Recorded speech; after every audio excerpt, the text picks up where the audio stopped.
Medical institute के YouTube channel पर आप सभी का स्वागत करता हूं। जैसा कि आप सभी ने थंबनेल पर तो देख ही लिया होगा, आज हम जो बात करने जा रहे हैं वो है एनआईओएस का सीनियर सेकेंडरी क्लास का यानी कि 12th क्लास का इकोनॉमिक्स का टीएमए। टीएमए बनाने के लिए आपको बस कुछ नहीं, हमारी वीडियो को देखना है। तो आइए शुरू करते हैं। करना कैसे है, पहला क्वेश्चन स्टार्ट कैसे करते हैं, चलिए देखते हैं। पहला क्वेश्चन क्या है। हमने पहला क्वेश्चन देखा, निम्नलिखित में किसी एक प्रश्न का उत्तर लगभग 40 से 60 शब्दों में देना है। तो पहले का हमने क्या पॉइंट लिया है, विश्व अर्थव्यवस्था मानचित्र पर भारतीय अर्थव्यवस्था की विकासशील अर्थव्यवस्था के रूप में जाना जाता है। इसे विकसित अर्थव्यवस्था बनाने हेतु प्रभावी उपाय समझाइए। इसका आंसर लिखना है आपको। आंसर लिखना स्टार्ट करना। भारत एक विकासशील देश है। अर्थव्यवस्था के विकास को सफल घरेलू उत्पाद में वृद्धि से मापा जाता है। निम्नलिखित उपाय अर्थव्यवस्था विकसित बनाने में मदद कर सकते हैं। नंबर 1, कम प्रतिबंधात्मक नियम और भ्रष्टाचार से निपटारा। नंबर 2, निजीकरण और डिवाइडिंग। नंबर 3, प्रभावी कर संरचना और कर संग्रह। नंबर 4, सार्वजनिक सेवाओं में निवेश। यहाँ तक आप स्क्रीनशॉट लीजिएगा ताकि क्वेश्चन को मैं सेकंड क्वेश्चन की ओर लेकर चल सकूं, क्योंकि आपका क्वेश्चन नंबर 1 यहाँ पर खत्म हो चुका है। देखिए चलते हैं क्वेश्चन नंबर 2 की ओर। ये थोड़ा क्वेश्चन बड़ा है, ठीक है। कल मैं वैसे ये भी समझाता हूँ, पहले क्वेश्चन देखिएगा क्या है। निम्नलिखित में से किसी एक प्रश्न का उत्तर लगभग 40 से 60 शब्दों में देना है।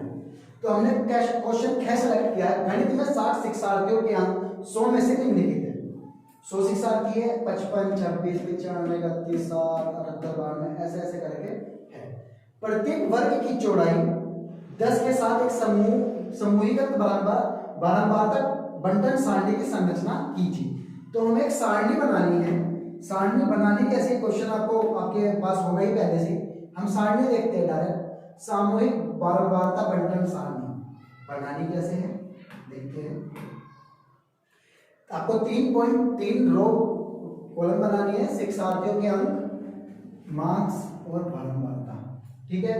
यहां पर आप लिखेंगे 0 से 10, 10 से 20, 20 से 30, 30 से 40, 40 से 50, 50 से 60, 60 से 70, 70 से 80, 80 से 90, 90 से 100, फिर टोटल, ठीक है।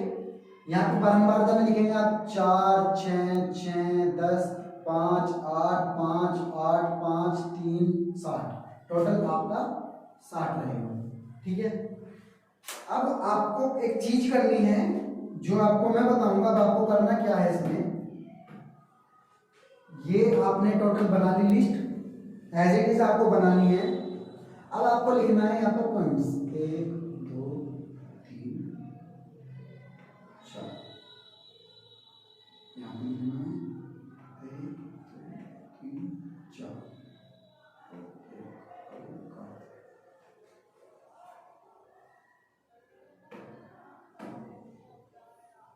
दोबारा बनाते हैं, कैसे बनानी है।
ये आपको सारणी ऐसी की ऐसी बनानी है, ऐसी की ऐसी बनाई है और एज इट इज अपनी कॉपी में उतार दीजिएगा।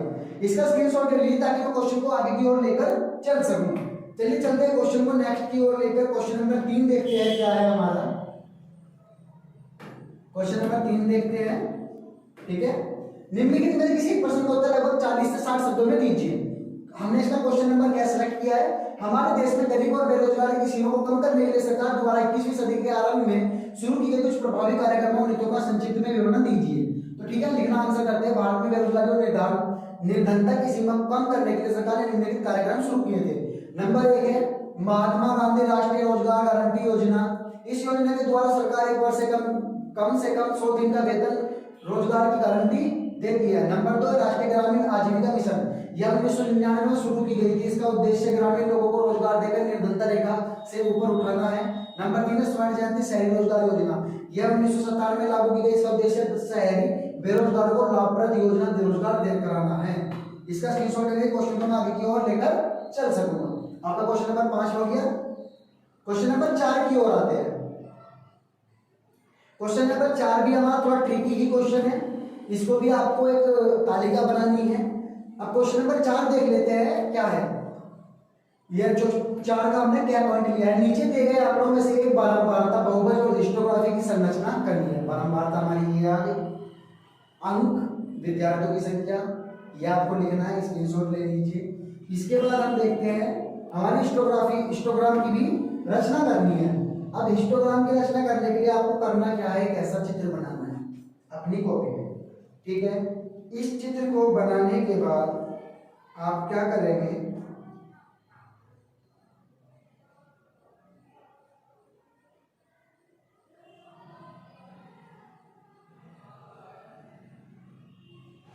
ये है स्टूडेंट की काउंटिंग, स्टूडेंट संख्या, ठीक है। यहां पर है आपके अंक 0 से 10, 10 से 20, 20 से 30, 30 से 40, 40 से 50, ठीक है। यहाँ से हमें लेना है, यहाँ से ये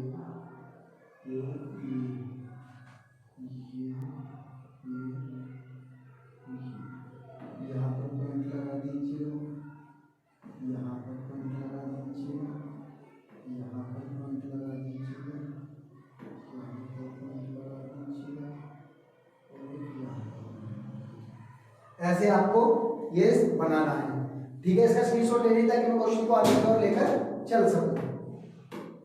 चलिए चलते हैं क्वेश्चन नंबर 5 की ओर। क्वेश्चन नंबर 5 क्या है, 100 से 150 शब्दों में उत्तर देना है। ये बड़े क्वेश्चन आगे तो उत्तर देना है। हमने इसका क्या पार्ट लिया है, सभी व्यापक आर्थिक अध्ययन सूक्ष्म आर्थिक चर की बेहतर समझ और विश्लेषण में मदद कर सकते हैं। दोनों शाखाओं का अध्ययन किसी न किसी तरह से भिन्न होता है, जो अर्थशास्त्र की अवधारणा को समझने के लिए महत्वपूर्ण आधार भी प्रदान करता है। कथन के आधार पर निम्नलिखित संकल्पनाओं की व्याख्या कीजिए। तो इसका आंसर लिखना स्टार्ट करना है। सभी व्यापक आर्थिक अध्ययन सक्षम आर्थिक चार्य की बेहतर समझ और विश्लेषण में मदद कर सकते हैं। दोनों शाखाओं का अध्ययन किसी न किसी तरह से भिन्न होता है, जो अर्थशास्त्र की अवधारणा को समझने के लिए महत्वपूर्ण आधार भी प्रदान करता है। कथन के आधार पर निम्नलिखित संकल्पनाओं की व्याख्या कर सकते हैं। नंबर 1 पॉइंट लेना है, उपयुक्त चित्रण के साथ सूक्ष्म और स्थूल अर्थशास्त्र की अन्योन्याश्रयता। इसका स्क्रीनशॉट ले लीजिए ताकि मैं क्वेश्चन को आंसर को आगे की ओर लेकर चल सकूं, ठीक है। चलते हैं। सूक्ष्म और स्थूल अर्थशास्त्र की अन्य है। कुछ स्थूल अर्थशास्त्र के एग्रीगेट्स के व्यवहार के बारे में सिद्धांत व्यक्तिगत व्यवहार के सिद्धांत से प्राप्त होता है। उदाहरण के लिए निवेश का सिद्धांत, जो सूक्ष्म आर्थिक सिद्धांत का एक हिस्सा है, व्यक्तिगत व्यवसाय के व्यवहार से लिया गया है। लाभ की दर और ब्याज की दर का निर्धारण प्रसिद्ध सूक्ष्म आर्थिक विषय है, लेकिन यह व्यापक आर्थिक समुच्चय अर्थशास्त्र पर बहुत अधिक निर्भर करता है। सूक्ष्म और स्थूल अर्थशास्त्र दृष्टिकोण दोनों का मूल लक्ष्य लोगों को पूरी अर्थव्यवस्था के कल्याण को अधिकतम करना है। इसलिए निष्कर्ष निकाला जाता है कि सूक्ष्म अर्थशास्त्र और स्थूल अर्थशास्त्र अन्योन्याश्रित है। अब इसका भी आप स्क्रीनशॉट ले लीजिएगा ताकि क्वेश्चन को मैं दूसरे पॉइंट की ओर लेकर चल सकूं। अब देखते हैं क्वेश्चन नंबर 5 का दूसरा पॉइंट, सूक्ष्म और स्थूल अर्थशास्त्र के बीच अंतर क्या है, 2 अंतर लिखते हैं। सूक्ष्म अर्थशास्त्र एक व्यक्ति समूह संपन्न स्तर पर अर्थशास्त्र का अध्ययन है, जबकि स्थूल अर्थशास्त्र समग्र रूप से एक राष्ट्रीय अर्थव्यवस्था का अध्ययन है। पॉइंट नंबर 2, सूक्ष्म अर्थशास्त्र उन मुद्दों पर ध्यान केंद्रित करता है जो व्यक्तियों और कंपनियों को प्रभावित करते हैं। स्थूल अर्थशास्त्र उन मुद्दों पर ध्यान केंद्रित करता है जो राष्ट्रीय और विश्व अर्थव्यवस्था को प्रभावित करते हैं। क्वेश्चन नंबर 5 का तीसरे पॉइंट की ओर चलते हैं। सूक्ष्म और स्थूल अर्थशास्त्र का महत्व भी समझाना है।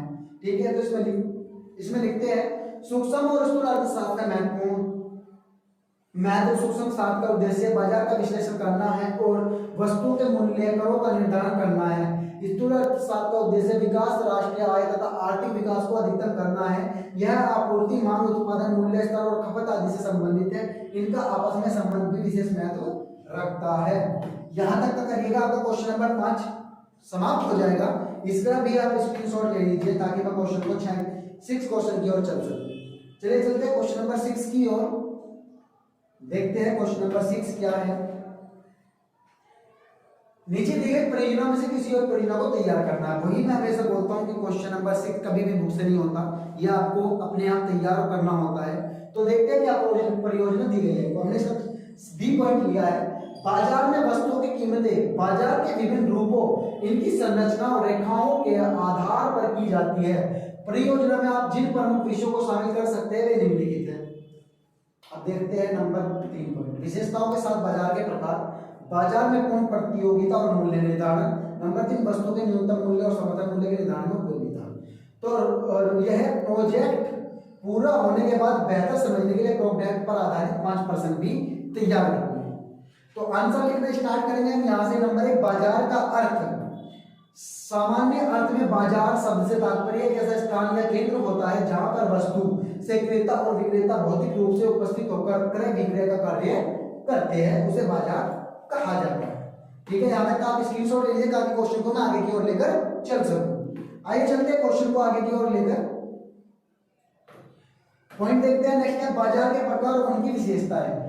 बाजार के प्रकार निम्नलिखित होते हैं। एकाधिकार बाजार, इसे अंग्रेजी में मोनोपोली भी कहा जाता है, जिसे केवल एक ही डीलर यापन होता है और अधिक क्रेता होते हैं। विशेषता, एक ही डीलर और कई क्रेता, कोई करीबी विकल्प नहीं होता, नई फर्म को परिविष्ट में प्रतिवाद, कीमती भेदभाव। यहां तक आप स्क्रीनशॉट ले लीजिएगा ताकि मैं क्वेश्चन को नेक्स्ट की ओर लेकर चल सकूं, यानी कि क्वेश्चन को आगे बढ़ा सकूं। चलिए चलते हैं क्वेश्चन को आगे की ओर लेकर। दूसरा पॉइंट है खुला बाजार, अपूर्ण प्रतियोगिता बाजार दूसरा होता है। इसमें किसी वस्तु की कुल पूर्ति पर कुछ बड़ी फर्मों का अधिकार होता है। इसकी विशेषताएं 1, 2, 3। ठीक है, विक्रेता बहुत कम होती है, कीमतों के प्रति सजगता, एक विक्रेता की नीति का प्रभाव दूसरे पर पड़ता है। इसका स्क्रीनशॉट ले लीजिए, क्वेश्चन को आगे की ओर लेकर चलते हैं। अब लिखते हैं इसमें, बाजार में पूर्ण प्रतियोगिता मूल्य निर्धारण। पूर्ण प्रतियोगिता की स्थिति में किसी वस्तु का मूल्य उसके सीमांत 20 गुण और सीमांत उत्पादन लागत के मध्य मांग और पूर्ति की सापेक्ष शक्तियों के द्वारा उस बिंदु पर निर्धारित होता है जहां वस्तु की मांग और पूर्ति बराबर होती है। पॉइंट 4 लिखेंगे, वस्तुओं के न्यूनतम मूल्य और समर्थन मूल्य के निर्धारण में उपयोगिता। ये हेडिंग होते हैं सभी। न्यूनतम समर्थन मूल्य प्रकार का बाजार हस्तक्षेप है जिसका उपयोग भारत सरकार द्वारा कृषि उत्पादकों को कीमतों में तेज गिरावट से बचाने के लिए किया जाता है। भारत सरकार कृषि लागत और मूल्य आयोग की सिफारिशों के आधार पर बढ़ते मौसम की शुरुआत में विशिष्ट फसलों के लिए न्यूनतम समर्थन मूल्य की घोषणा करती है। यहाँ पर आपका क्वेश्चन खत्म हो गया था, जो आपने क्वेश्चन पढ़ा था, इसका स्क्रीनशॉट ले लीजिए। अब मैं कहता हूँ आगे करना क्या है। क्वेश्चन में कहा गया था क्वेश्चन को खत्म होने के बाद प्रोजेक्ट के आधार पर आपको 5 क्वेश्चन बनाने हैं जिससे आपको क्वेश्चन को समझने में आसानी होगी। अब देखते हैं वो क्वेश्चन क्या है। नंबर 1, बाजार शब्द से आप क्या समझते हैं। नंबर 2, बाजार के विभिन्न प्रकारों का वर्णन कीजिए। नंबर 3, बाजार की विशेषताओं का संक्षिप्त विश्लेषण दीजिए। नंबर 4, बाजार में मूल्य निर्धारण किस प्रकार किया जाता है। नंबर 5, न्यूनतम समर्थन मूल्य से आप क्या समझते हैं। यहाँ तक का लिखिएगा। आपका क्वेश्चन टीएम में, इकोनॉमिक्स का टीएम में बनकर तैयार है। इसे बनाइए, अपने एआई सेंटर पर या डैशबोर्ड पर अपलोड कर दीजिएगा। अगर आपको प्रॉब्लम आती है डैशबोर्ड पर अपलोड करने पर या आपसे टीएम में नहीं बनना है तो आप नीचे दिए जा रहे स्क्रीन पर दिए जा रहे नंबर से कांटेक्ट करें और हमारी टीम से कांटेक्ट करें, जिससे आप हमारी टीम के थ्रू अपना टीएम में जमा करवा सकते हैं, टीएम में बनवा सकते हैं। ये सर्विसेज सभी पेड सर्विसेज है। आप कॉन्टैक्ट करिए और इस सुविधा का लाभ लीजिए। चलिए मिलते हैं, बहुत जल्द मिलते हैं नेक्स्ट वीडियो में नए टॉपिक के साथ, नए टीम के साथ। जब तक के लिए धन्यवाद।